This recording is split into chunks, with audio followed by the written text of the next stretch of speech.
আচ্ছা, এখন আমরা দেখব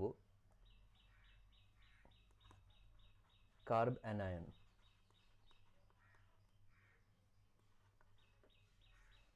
কার্ব অ্যানায়ন, আচ্ছা ওটা কার্বো ক্যাটায়ন ছিল, এটা কার্বো অ্যানায়ন নয়, কিন্তু এটা কার্ব অ্যানায়ন।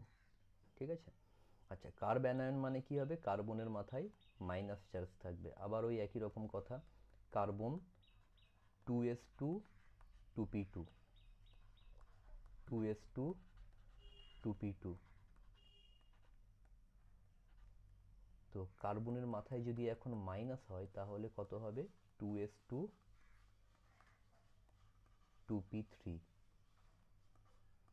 তার মানে ভালো করে ভেবে দেখো, কার্বন প্লাস হোক বা মাইনাস হোক, এই ম্যাক্সিমাম কতগুলো বন্ড করতে পারবে? তিনটেই বন্ড করতে পারবে। কিন্তু তাহলে ডিফারেন্স কি আছে? কার্বন মাইনাসে যে হচ্ছে কি, এই যে একটা লোন পেয়ার আমার এক্সট্রা রয়েছে, কার্বন প্লাসে আমার তিনটেই শুধুমাত্র ফ্রি ইলেকট্রন ছিল, যেগুলো আনপেয়ার্ড ইলেকট্রন ছিল, যে আনপেয়ার্ড ইলেকট্রনগুলো হচ্ছে কারোর সঙ্গে বাইন্ড করতে পারতো।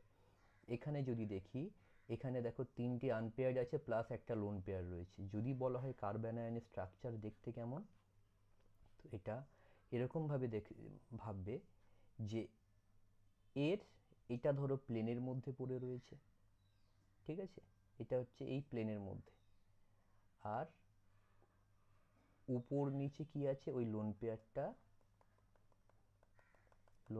উপর নিচে রয়েছে। এই উপর নিচে হচ্ছে এই যে পি অরবিটালটা রয়েছে, এই পি অরবিটালের মধ্যে কি আছে? লোন পেয়ারটা রয়েছে। ঠিক আছে। তো এটা হচ্ছে সি মাইনাস, এটা হচ্ছে সি মাইনাস বা কার্বনায়ন। এরকমভাবে তুমি এটার থেকে ভাববে। ঠিক আছে। নর্মাল যে sp3 কনফিগারেশনে একে ভাবার দরকার নেই, একে ভাববে হচ্ছে কি সবসময় এইরকমভাবে, যে হচ্ছে কি পি অরবিটালটাতে আমার লোন পেয়ারটা পড়ে রয়েছে, আর এখানে তিনটের সঙ্গে হচ্ছে কার্বনটা কি আছে? বাইন্ড করে আছে। আচ্ছা, এখন এই কার্বনায়নের স্টেবিলিটি কীরকমভাবে বের করতে হবে? যদি দেখি এই একটা কার্বনায়ন, এটা কত হবে? 1 ডিগ্রি কার্বনায়ন, এই একটা hydrogen CH3 CH3 minus carbon CH3 CH3 CH3 minus. আচ্ছা, তো এটা 1 ডিগ্রি, প্রথমটা 1 ডিগ্রি কার্বনায়ন, তারপরেরটা 2 ডিগ্রি কার্বনায়ন, তারপরেরটা 3 ডিগ্রি কার্বনায়ন। তো যদি দেখি এই তিনজনের মধ্যে স্টেবিলিটি কে কাকে বেশি দিচ্ছে, ঠিক আছে, তো স্টেবিলিটি যদি দেখি, স্টেবিলিটি কে কাকে বেশি দেবে, তো এখানে হাইপার কনজুগেশন কাজ করবে না। আমরা দেখেছি সি মাইনাসের জন্য হাইপার কনজুগেশন, কারণ হাইপার কনজুগেশন মানে যদি দেখি আমরা, হাইপার কনজুগেশন মানে কি ছিল? CH1 শিফট করতে গেলে একটা কি হবে? এখান থেকে গিয়ে একটা বন্ড খুলতে হবে। তো যেহেতু মাইনাস হয়ে আছে, তো এইটা তো খুলতে পারবে না, তাহলে no hyperconjugation, no hyperconjugation in carbanion. Hyperconjugation থাকবে না কার্বনায়নে, হাইপার কনজুগেশন থাকবে না। আর কি থাকবে না? আর থাকবে না নো মেসোমারিক এফেক্ট।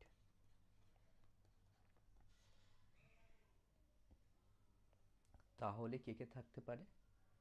দুটো জিনিস থাকতে পারে এখানে। বলেছিলাম ইন্ডাকটিভ এফেক্টের মধ্যে একজন রেসপন্সিবল আছে। আচ্ছা সরি, তিনটে জিনিস থাকবে, একটা নিউ জিনিস দেখব। প্রথমে দেখব সবার আগে কি হবে? Resonance stability. রেজোনেন্স এখানে থাকবে, মাইনাস হলেও সে কি করতে পারবে? রেজোনেন্স করতে পারবে। তারপরে দেখব steric hindrance, steric hindrance or steric effect, or steric effect. আর লাস্টলি আমরা কি দেখব? Minus I effect. ঠিক আছে, বলেছিলাম মাইনাস আই এফেক্ট কিছুটা স্টেবিলিটি দিতে পারে, কিন্তু বেশি দিতে পারে না। তো সব থেকে আগে স্টেবিলিটি দেবে, সব থেকে বেশি স্টেবিলিটি দেবে কে? রেজোনেন্স, তারপরে স্টেরিক হিন্ড্রেন্স বা স্টেরিক এফেক্ট, তারপরে দেখব মাইনাস আই এফেক্ট। তো স্টেরিক এফেক্ট কি? স্টেরিক এফেক্ট হলো, দেখো প্রথম কথা, এরা হচ্ছে কি কেউ এখানে দেখো রেজোনেন্স করতে পারবে না। কেন পারবে না? রেজোনেন্স মানে শিফটিং অফ পাই বন্ড, এখানে কোনো পাই বন্ডই নেই, তাহলে এখানে রেজোনেন্স স্টেবিলিটি তো হবেই না। ঠিক আছে। আচ্ছা, তো তারপরে যদি ইন্ডাকটিভ এফেক্টে যদি স্টেবিলিটি দেখি তাহলে কি করবে, এটা কি হবে, পুশিং গ্রুপ, তো সবাই পুশ করবে, পুশ করে বোঝা কমানোর চেয়ে বোঝা বাড়িয়ে দেবে, কারণ পুশ করে ইলেকট্রন ডেন্সিটি কার্বনের দিকে দেবে, তো এর তো এমনিতেই নেগেটিভ হয়ে আছে, তো এমনিতে নেগেটিভ হয়ে থাকলে তো এর মাথায় নেগেটিভ আরও বেড়ে যাচ্ছে, তো বোঝার পরিমাণ বেড়ে যাচ্ছে, তো সেই হিসাবে তাহলে 3 ডিগ্রি হবে লিস্ট স্টেবল, তাহলে কি হবে 1 ডিগ্রি বেশি স্টেবল, তারপরে 2 ডিগ্রি বেশি স্টেবল, তারপর 3 ডিগ্রি, কার হিসাবে, মাইনাস আই এফেক্টের হিসাবে 1 ডিগ্রি বেশি স্টেবল, তারপরে 2 ডিগ্রি, তারপর 3 ডিগ্রি। আর আর যদি দেখি আমরা, তাহলে স্টেরিক এফেক্টে আমরা দেখতে পাবো হাইড্রোজেন হাইড্রোজেন CH3 মাইনাস। আচ্ছা,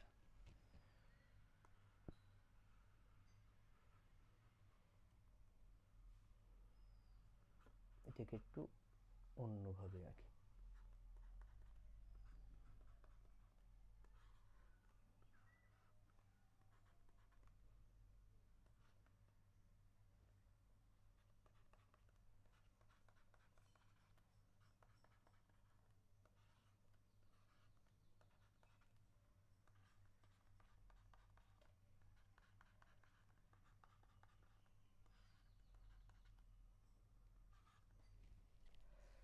আচ্ছা, স্টেরিক এফেক্ট মানে যখন একটা অ্যাটমের সঙ্গে অনেকগুলো গ্রুপ যখন যুক্ত থাকবে, তখন সেই সমস্ত গ্রুপগুলো তারা নিজেদের মধ্যে যে বিকর্ষণ বলে জড়িয়ে পড়ে, বা নিজেদের মধ্যে একটা বন্ড বন্ড বন্ড পেয়ার বা হচ্ছে কি এই যে বিকর্ষণ বলে যে হচ্ছে কি জড়িয়ে পড়ে, সেটাকে কি বলা হয়, স্টেরিক এফেক্ট, ঠিক আছে, বা স্টেরিক হিন্ড্রেন্স বলা হয়। এখানে যদি দেখি CH3 দুটো বড় গ্রুপ আছে, এখানে এখানে CH3 একটা আছে, আর দুটো ছোট গ্রুপ আছে হাইড্রোজেন হাইড্রোজেন, এখানে তিনটেই বড় গ্রুপ আছে, তিনটেই CH3 আছে, তো স্বাভাবিকভাবে বলতে পারি আমরা এদের মধ্যে বিকর্ষণ বলের মানটা কি হবে, বাকিদের থেকে কি হবে, বেশি হবে। এদের মধ্যে বিকর্ষণ বলের মানটা হচ্ছে কি এর সঙ্গে সমান হবে, কিন্তু এটার সঙ্গে এই হাইড্রোজেনের বিকর্ষণ বলের মান প্রায় থাকবে না। ঠিক তেমনভাবে এর সঙ্গে হাইড্রোজেনের বিকর্ষণ বলের মান একটু বেশি হলেও হাইড্রোজেন বিকর্ষণ বলের মান একদমও থাকবে না। তো সেই হিসেবে যদি দেখি, সব থেকে কম বিকর্ষণ বল কোথায় হচ্ছে, কম রিপালশনটা গ্রুপের, দুটো ভিন্ন গ্রুপের মধ্যে রিপালশনটা সব থেকে কম কোথায় হচ্ছে, তো সব থেকে কম যদি দেখি 1 ডিগ্রিতে হচ্ছে, তারপর 2 ডিগ্রিতে হচ্ছে, তারপর কি হবে 3 ডিগ্রিতে হচ্ছে, কারণ আচ্ছা এই গ্রুপগুলোকে আবার আর একটা বলা হয় বাল্কি গ্রুপ, মানে বড় গ্রুপ, ঠিক আছে, বাল্কি গ্রুপও বলা হয়। তো এই গ্রুপগুলো নিজেদের মধ্যে যখন বিকর্ষণ বলে জড়িয়ে পড়বে, তখন এরা কি হয়ে যাবে, এরা স্টেবিলিটি দিতে একটু ব্যর্থ হবে, এবং তখন এদের স্টেবিলিটি অর্ডার হবে 1 ডিগ্রি বেশি স্টেবল হবে, তারপর 2 ডিগ্রি হবে, তারপর 3 ডিগ্রি হবে। তো এখানে স্টেবিলিটি দিচ্ছে কে, যে এফেক্টটা দিচ্ছে সেই এফেক্টটার নাম কি হবে, স্টেরিক এফেক্ট। তো স্টেরিক এফেক্ট কিসের জন্য আসে, স্টেরিক এফেক্ট আসে একটি অ্যাটমের সঙ্গে যুক্ত বাকি গ্রুপগুলোর তাদের সাইজের উপরে ভিত্তি করে হচ্ছে কি স্টেরিক এফেক্টটা আসে, তাদের সাইজ যত বড় হবে তত তার স্টেরিক এফেক্ট বা স্টেরিক হিন্ড্রেন্স বেড়ে যাবে, ঠিক আছে। আচ্ছা, তাদের সাইজ যত ছোট, গ্রুপে যত অ্যাটমগুলো হচ্ছে যে একটা কার্বনের সঙ্গে যে অ্যাটমগুলো যে গ্রুপগুলো যুক্ত আছে, তাদের সাইজ যত ছোট হবে তত তাদের স্টেরিক হিন্ড্রেন্স কী হবে, কম হবে। তো সেই হিসেবে যদি দেখি আমরা, তো সব থেকে বেশি স্টেবিলিটি পাবে হচ্ছে আমার কে, 1 ডিগ্রি কার্বোক্যাটায়ন, তারপরে 2 ডিগ্রি কার্বোক্যাটায়ন, তারপর 3 ডিগ্রি কার্বোক্যাটায়ন, ঠিক আছে। আচ্ছা, তো এই এবার যদি দেখি রেজোনেন্স স্টেবিলিটি, রেজোনেন্স আবার ওই বেঞ্জিনটাকে আমি নিচ্ছি, যদি CH2 মাইনাস যদি হয়ে থাকে, তো বুঝতে পারছো এও রেজোনেন্স করতে পারবে, তো এই যদি রেজোনেন্স করে তাহলে আমি পাবো কি, এই জিনিসটা পাবো, এটা এখানে খুললো,